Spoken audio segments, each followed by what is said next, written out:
Okay, thanks. So yeah, I'm Benoit. I'm a professor at KDH. Just joined there. KDH is the technical university in Stockholm, in Sweden. And so I will talk about this. So how to test your tests with mutants. So yeah, the idea is really testing the test. So whatever you want to test, you need an expectation. So you test with respect to something that you expect to happen. So if you want to test your test, then you should be clear about what you expect your test to be good at. They can be good at many things. So you could expect tests to cover requirements. You could expect tests to be good at stressing your system, or you could expect your tests to be good at revealing bugs. And this is really what I will be talking about, is how do you assess the ability of your test suite to actually reveal bugs. And the other thing I will be talking about is these kinds of tests. So when I talk about a test, what I have in mind is this kind of thing. So here it's a JUnit test, but more generally it's a unit test. So it's a function that actually calls a program and checks a behavior of this program. So if we look at this test, and you wonder how good is this test at testing this factorial method, one thing that you can do nowadays very easily in all development environments is to determine how good it is at covering the code.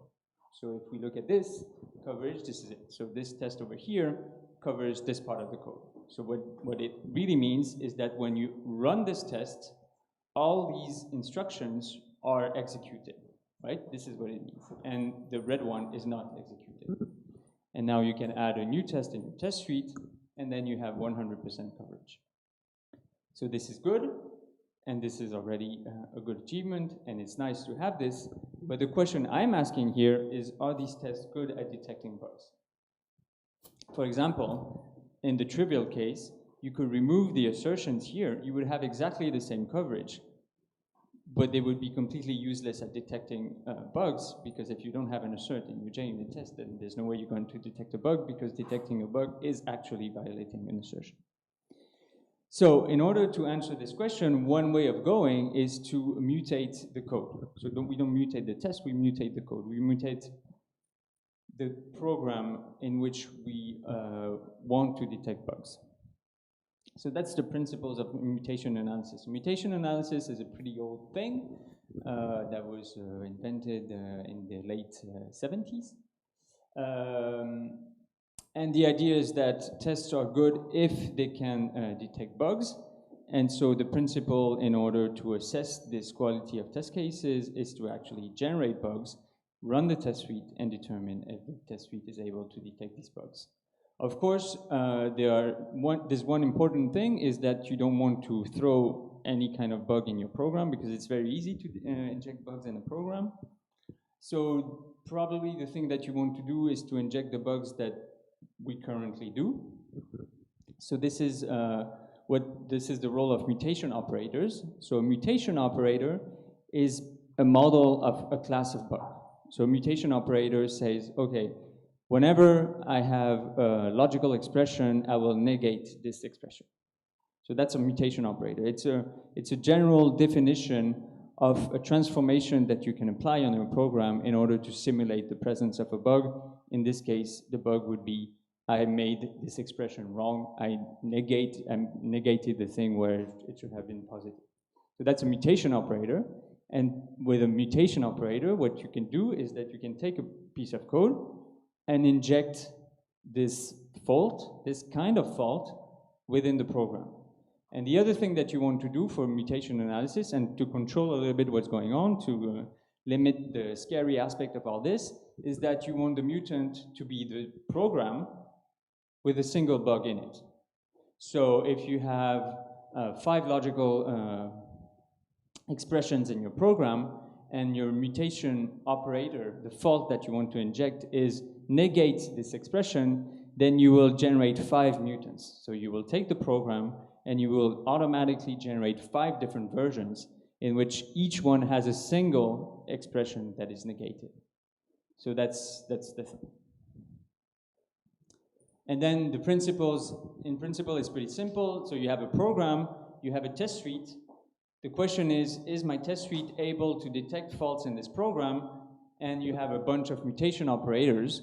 And so what you do is that from this program, you analyze the code. Everywhere you can inject a fault modeled by the mutation operator, you generate a mutant. So you generate zillions of mutants. And then for all the mutants, you run the test suite against the mutant. And then two things can happen. Either at some point there's one test case that fails, in which case you consider the mutant to be killed, or the whole test suite runs correctly, you have no red test case, and then in this case the mutation is considered to be live. And so at the end, what you have is that you have two things. You have the coverage information, because you get it for free here, and you have a score, which is the ratio of mutants that you have been able to kill. In other words, the ratio of errors that you have injected that your test suite is able to actually detect. If you're working in Java, which is what we do, there is a state-of-the-art tool which is called PIT, which is an open source project pretty actively developed by a guy named Henry Coles. It's pretty well integrated with Eclipse and other IDEs, as well as some build systems. It has a bunch of mutation operators, so it does all sorts of things to mess around with conditions, with constant values, with return values. It also does some a bit more hardcore stuff by deleting method calls or constructor calls. So it has all those operators, and then when you give it a program in a test suite, what it will do is that it will look at all places where it can inject a bug. It will generate zillion of mutants, run your test suite, and tell you how good your test suite is at detecting these bugs. So if we go back to the factorial example, here we have a very small function. With this, PIT will generate 7 mutants. So here are all the points at which it will inject a mutant. So there will be 7 mutants, 7 versions of this factorial method, one in which the condition is negated, one in which the return value is modified, one in which the for instruction, the for expression is mutated at 3 different places, etc. So we have 7 mutants. And now the question is, we have these mutants, we have the test cases that I showed earlier, which have 100% code coverage. Are they good at detecting those mutants? So the first thing we do is that we run this test case, and it will detect these 4 mutants. So if we look a little bit into details, so the first mutant replaces if n equal to 0 by if n different from 0. So if you run this test case, n is different than 0, so it will return 1. 1 is not greater than 5, so the assertion will fail, and so the test case is killing the mutant. That's what it means. Same thing here. You will iterate. You will not iterate in this loop. Sorry. And so the assertion will also detect this. Same thing here, and same thing here. The result will not be greater than 5, and so the assertion will fail. But this test case doesn't detect these bugs. So here we have 3 mutants, 3 bugs that we have injected in the function, and that are not detected by the test case. Now we run the other test case in our test suite, and it detects this one. So it detects this one because here, when we call factorial with 0, the return will be 1 plus 1, so 2, with 2 is not equal to 1, so the assertion will fail. And so in total, our test suite, our great test suite, which is able to cover 100% of our code, now, with respect to the mutants, we realize that there are 2 mutants which still survive, when we run this test suite. So that's, here the point is not that you should spend hours testing this factorial method. The point is to show the difference between coverage and the mutation score. So what we see, in particular, the coverage doesn't tell you anything about the quality of your assertions. And it tells you a little bit about the quality of your test inputs, but not so much. So in particular here, what we realize is that the mutation reveals bugs in the test cases. What I call bugs in the test case is things that are missing in the test suite. And so there are 2 things that are missing. First of all, the assertion at the top is weak. So we check that when we call factorial on 5, the result should be greater than 5. And this is true. It must be greater than 5, but it must also satisfy other properties. And in particular, it must be equal to 120, right?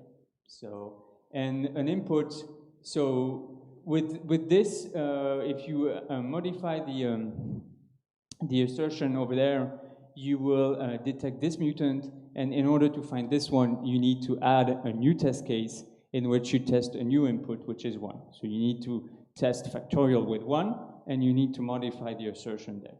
So you need to increase the coverage of the input space and be more precise in the expression of assertions in order to kill all those mutants. So that's the kind of bug that you can detect with this kind of analysis. Now, really what the analysis tells you is, like any kind of testing, it tells you that there is a problem. The interpretation that I just gave here is still to be made manual. Just that I want to be clear here. There's no tool that would tell you you were killing 5 out of 7 mutants. In order to kill all the 7 mutants, you should modify this assertion and add a new test case. Unfortunately, this doesn't exist. This is what we're currently working on, but it still doesn't exist. What it does tell you is that your test suite that covers 100% of the statements still doesn't kill all the mutants that we can put in there. So PIT is pretty good. I mean, it's a nice tool. What it does is that it will run the analysis and generate all sorts of reports, including fine-grained reports, so you can go in there and have the coverage information as well as the information about the mutants. It also provides statistics at the global project level. Now, of course, the other thing that I was telling you, and here I put a bunch of numbers. The point is not to read those numbers. The point is to see that these numbers are big, and these ones are also big. So this is where I want to get at, is so those are a bunch of open source projects, maybe some of which you participate in. That's not the point. We picked those ones because they're pretty big and they have a pretty good test suite. But so here's a rough estimate of the size. And here you see the number of mutants that are generated and the time it takes to run the analysis. So it's pretty impressive. The number of mutants that you can generate is really huge, and the time it takes. So those two things are really highly correlated. I mean, the bigger your program, the more mutants you will generate. No surprise. There's no direct correlation here because the time, as we heard in the previous presentation, the time it takes to actually run a test suite depends on many things. In particular, there's one pretty much at the top, which is JGit. And JGit heavily uses mocks all over the place to mock remote Git repos.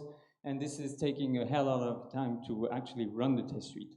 And so the more it takes time to run the test suite, the more it takes time to run the test suite many times, because you have almost 80,000 mutants against which you want to run your test suite. But that's a potential problem, let's say. So Enrico's is working on all sorts of ways of improving this, in particular doing this much more incrementally at each commit and having much smaller analyses, but that's one thing.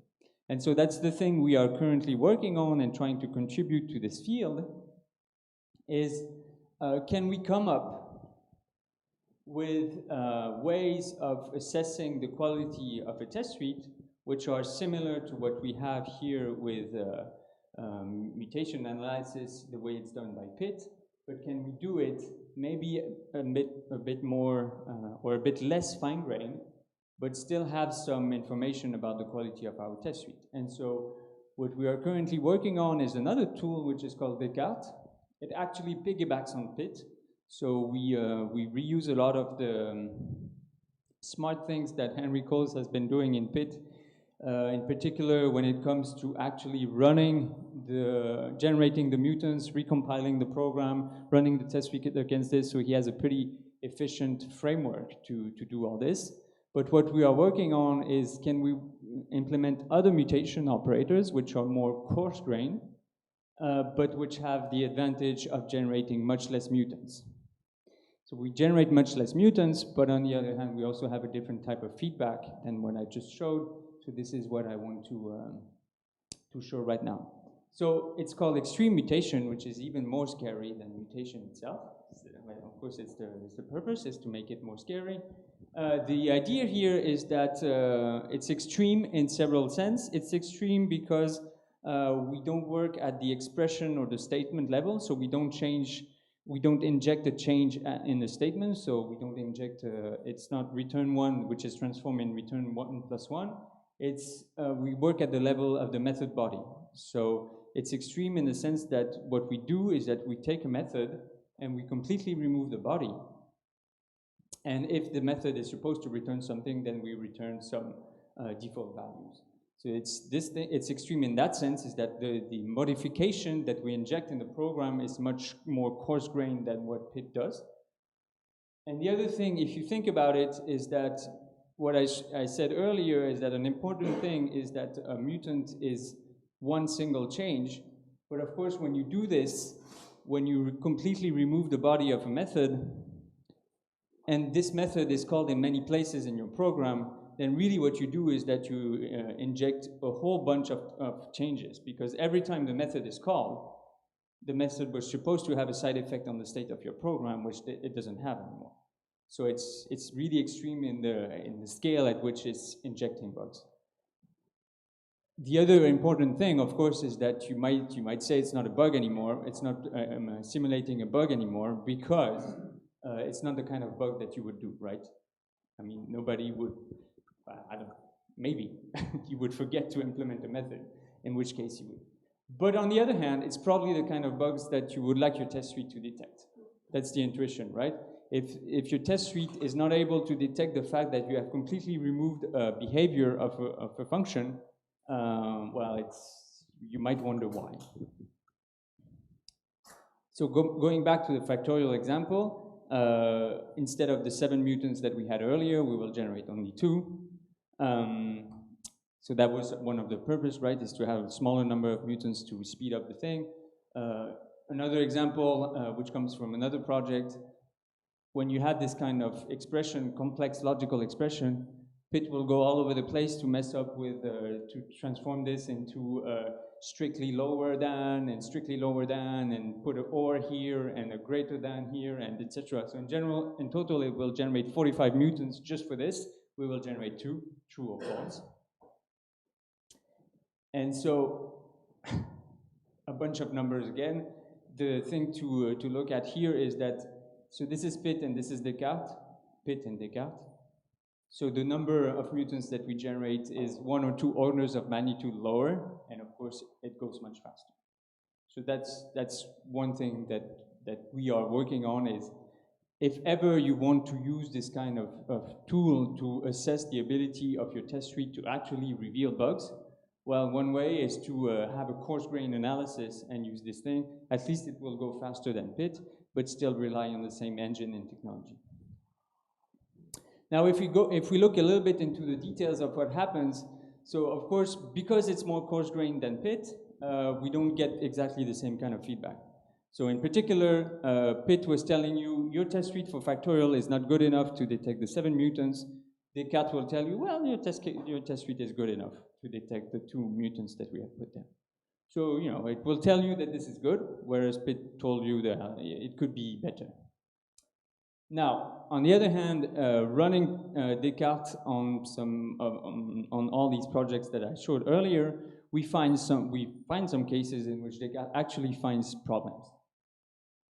So here's another method. It's an equals method for which Descartes will generate 2 mutants, one that returns true and one that returns false. And if we run this test case over there, so this is taken from one of the projects that we analyzed, this test case there will actually detect this one, but not this one. And really what it says here is that assert equals will call equals, and so this mutant will be detected, so it will be killed, but assert false will not call equals, and equal will not call equals. So basically this method was intended to actually detect this kind of problem, but it's not doing it. And of course, the problem comes from the fact that the example I showed you before with factorial was super easy because you had the method in front of you and you could write the test case just side by side. Here, many things happen between this test case and this method. And so you have to understand, the person who writes this intends to test this, but doesn't do it because here many things, there's some implicit knowledge about how the call graph actually unfolds in order to get there. And what Descartes is telling you is that you were intending to test this, but you're actually not doing it. And the way to fix it, of course, is to call equals here. So we will find this kind of thing. So here it's really a wrong test. Another thing that we found. So this one comes from this big project that was at the top of the table with all those numbers, which is AWS. So we create a mutant that replaces this method by a method that does nothing. Okay? And there's a test case that is supposed to test this kind of specific socket. And so what it does is that it creates the factory and then it defines the behavior of a couple of methods. And in particular, it redefines the behavior of set-enabled protocols. And what it says is that when this method will be called, this assertion should hold.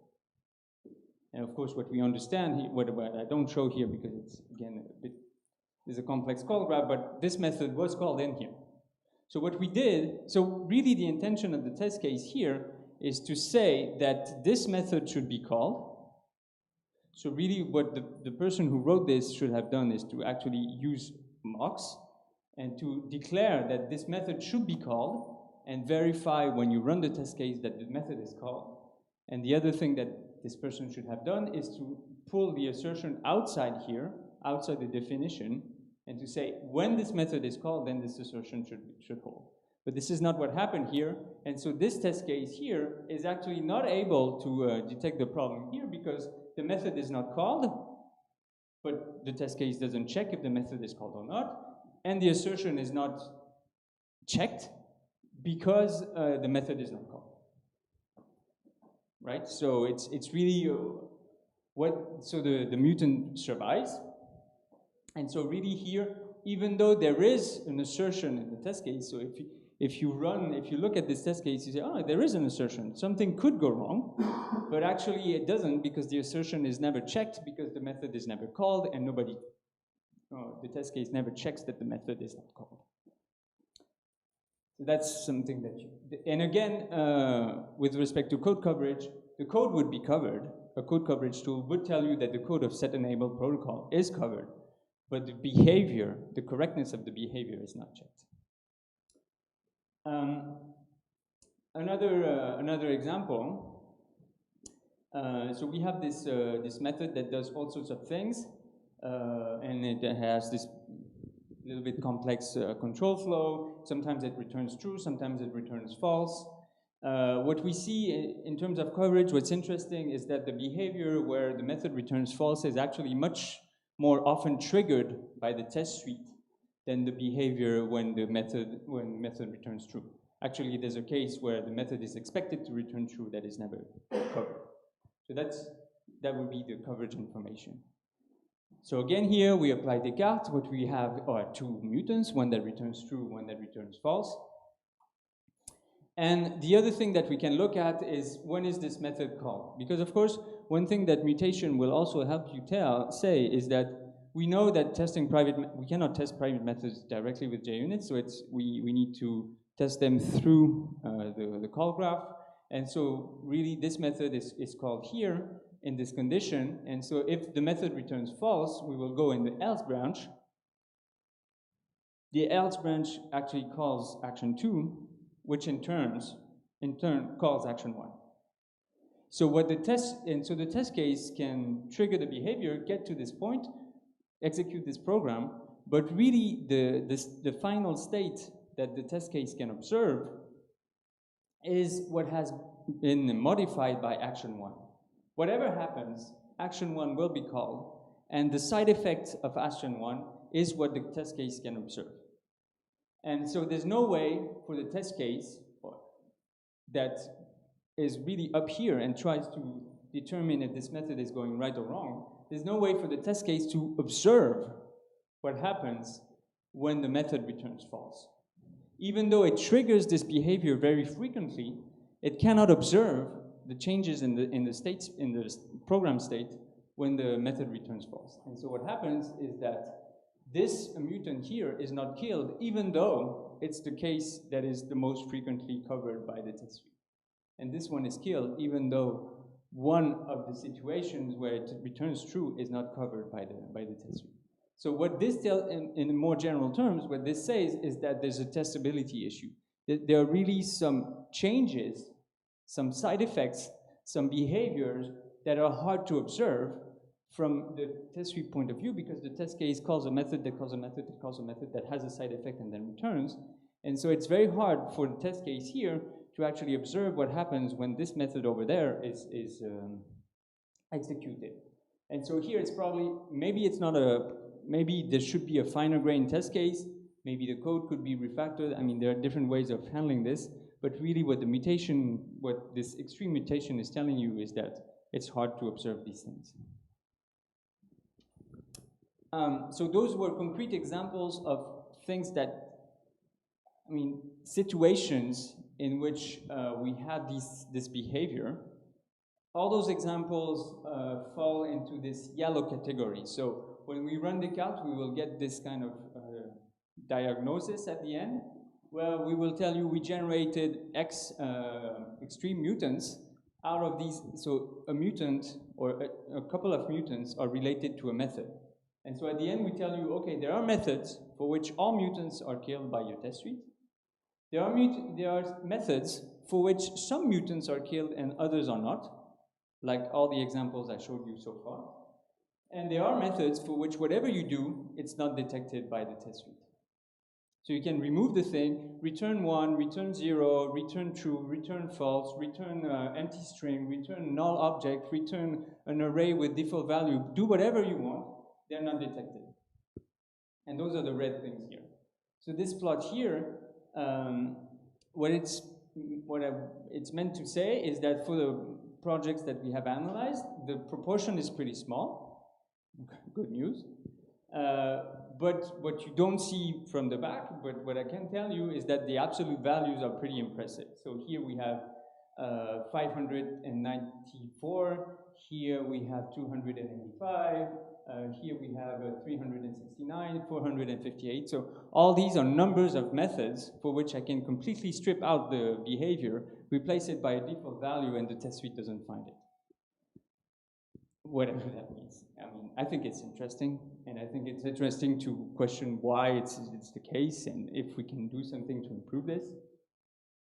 But so it's a pretty small portion of situations. You might say, well, I don't really care. Why not? I'm just telling you that now we have a tool to actually tell you this. PIT is going on, actively developed by Henry Coles. We are building the Calt as a companion to PIT, let's say, to scale up a little bit. The thing that we're currently working on is how to integrate this into a CI. And in particular, some partners would like the build to fail if the mutation score gets above a certain level. We would also like it to be coupled with GitHub to be able to run the Calt only on specific commits. The other thing that we don't currently support, and PIT doesn't support either, and this is a problem, is multi-module Maven projects. So we are really right now we're working on this. And more midterm, let's say, one thing that we want to do is, so right now what we can tell you is we generated X mutants and those ones are not killed. But we would like to tell you a bit more about how you could go and improve your test suite to do it. And the other thing is we would like to work on automatic generation of test suites or automatic fixing of test suites in order to kill those mutants. So this is something that we are working on, and it's development work, but we know how to do this.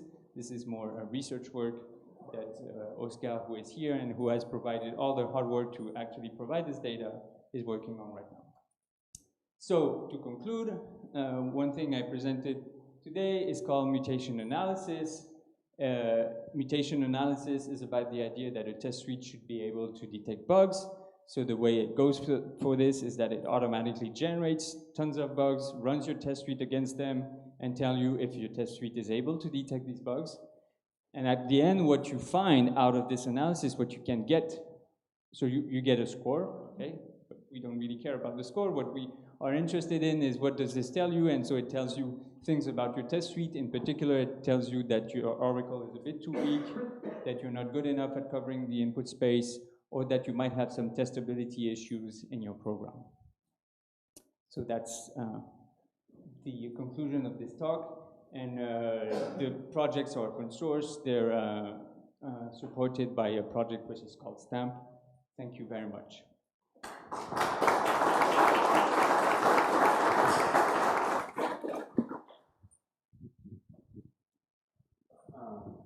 That actually affects if the bug is not found.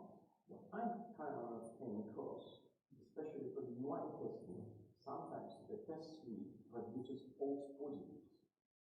How could you address that problem? The function, so the assertion fails, whereas there's no bug. Yeah, it's the false one. It depends on the UI because you're sometimes dependent on the resolution, and some. Yeah. So I think so. Maybe two answers. The first one is, I think it was really my intention in slide 2 is to say this is the kind of test I'm looking at, because definitely we're not looking at UI tests here. And the other thing is that of course, it will not detect false positive. The thing that will happen though, and that happens all the time with this kind of analysis, is that some mutants which are alive, so some mutants which are not detected, what it really tells you is that there's a bug in the test case. So there is an overlap, because some false positive come from the fact that you over-specify the behavior, not only talking about UI, but in general, you have a false positive because you specify something that must hold, but that must not always hold. In which case you will have false positive when you fall into this case where it's correct, but the property doesn't hold. And so what will happen is that you will look at the mutant and you will say, okay, it's live because my assertion is too narrow. So it's not too wide, it's too narrow. And in which case this assertion would provoke a false positive. But again, the analysis is manual. Can this half be used in liquids already? Sorry? Can this half be used in the Yeah. Yeah. Yeah. I would like to comment on this focus that may run into enrich and what would be that you have assertions that never fail despite all limitations. So then you get an assertion that produces you false positives. It always passes, and whatever you do is always true. It doesn't, not all the time, like revolutionary interval passes, but it is something that you can then take to a look. Why it's not just always passing, it's like all the pass, I think that is no problem. It seems like false positive that gives you the false sense of release. Yeah, exactly. So it's really the case for this one, right? I mean, this assertion. So here you have an assertion, and this one will never fail.